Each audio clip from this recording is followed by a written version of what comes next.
श्री स्वामी समर्थ. आज मी तुम्हाला कोणते रंग शुभ आहेत आणि कोणत्या रंगाच्या बांगड्या चुकूनही घालायच्या नाही आहेत याविषयी माहिती सांगणार आहे. इंग्रजी नवीन वर्षाची सुरुवात झाली की सर्वात मोठा सण येतो तो म्हणजे मकर संक्रांती. मकर संक्रांत हा सण पौष महिन्यात येतो. जेव्हा सूर्य मकर राशीत प्रवेश करतो त्या शुभ योगालाच मकर संक्रांत असे म्हटले जाते. या संक्रांतीच्या दिवसापासून सूर्याचं उत्तरायण हे सुरू होत असतं आणि उत्तरायणाचा काळ अधिक शुभ आणि पवित्र मानला जातो. मकर संक्रांतीपासून दिवस तिळातिळाने मोठा होतो आणि रात्रही लहान होत जाते.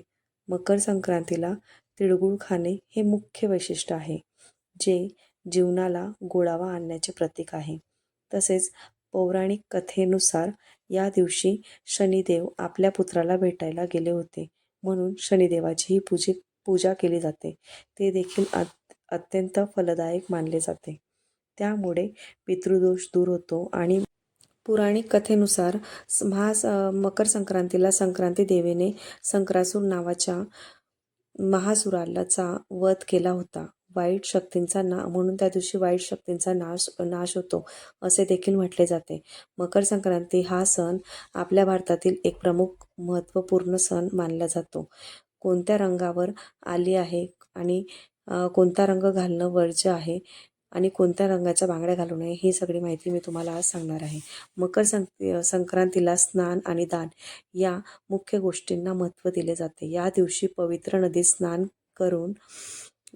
करणे खूप महत्त्वाचे आणि पुण्यकारक मानले जाते. तसेच या दिवशी आपण आपल्या यथाशक्तीने दान केल्याने खूप पुण्य प्राप्त होते. अनेक पटीने पुण्य हे प्राप्त होते. यासोबत सूर्यदेवाचा आशीर्वाद हा देखील आपल्याला प्राप्त होतो.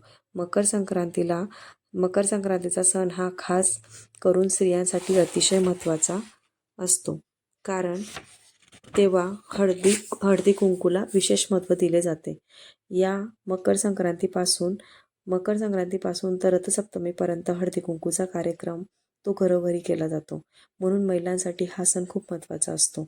सर्व स्त्रियांना हा प्रश्न पडलेला असतो की मकर संक्रांती कशावर आली आहे, कोणत्या रंगाची साडी घालू नये, कोणत्या रंगाची साडी घालावी, कोणता रंग परिधान करावा आणि कोणता रंग वर्ज्य आहे. दरवर्षी संक्रांती देवी वेगळ्या रंगाचे वस्त्र परिधान करत असते. ही पद्धत अगदी पूर्वीपासून चालत आलेली आहे. यावर्षी पिवळ्या रंगाची साडी चुकूनही घालायची नाही आहे. पिवळ्या रंगाचं ब्लाऊज देखील अजिबात घालायचं नाही आहे. पिवळ्या रंगाचं वस्त्र परिधान करायचं नाही आहे. बाकीच्या वस्तू पिवळ्या रंगाच्या वस्तू तुम्ही वापरू शकतात, जसे की हळदही वापरू शकतात. सोन्याचे दागिने देखील तुम्ही वापरू शकतात. त्याचबरोबर तुम्हाला तुमच्या मुलीला किंवा सुनेला बोवसा द्यायचा असेल तर पिवळ्या रंगाची साडी देण्यास वर्ज्य आहे. तसेच तर हिंदू धर्मात पिवळा रंग हा खूप शुभ मानला जातो, पण यावर्षी पिवळ्या रंगाचे वस्त्र परिधान करायचे नाही आहेत. आज मी तुम्हाला कोणते 5 शुभ रंग आहेत ते सांगते आता. सर्वात पहिला रंग काळा रंग. बाकीच्या रंगाप्रमाणेच काळ्या रंगालाही धार्मिक महत्त्व आहे. हिंदू धर्मात तो नकारात्मक ऊर्जा शोषून घेतो. दृष्ट लागू नये म्हणून तो वापरतात. काळा रंग हा शनिदेवाचा रंग आहे. हा सण शनिदेवाला समर्पित आहे. जर तुमच्याकडे काळ्या रंगाची साडी असेल तर तुम्ही नक्की परिधान करा. दुसरा रंग लाल रंग.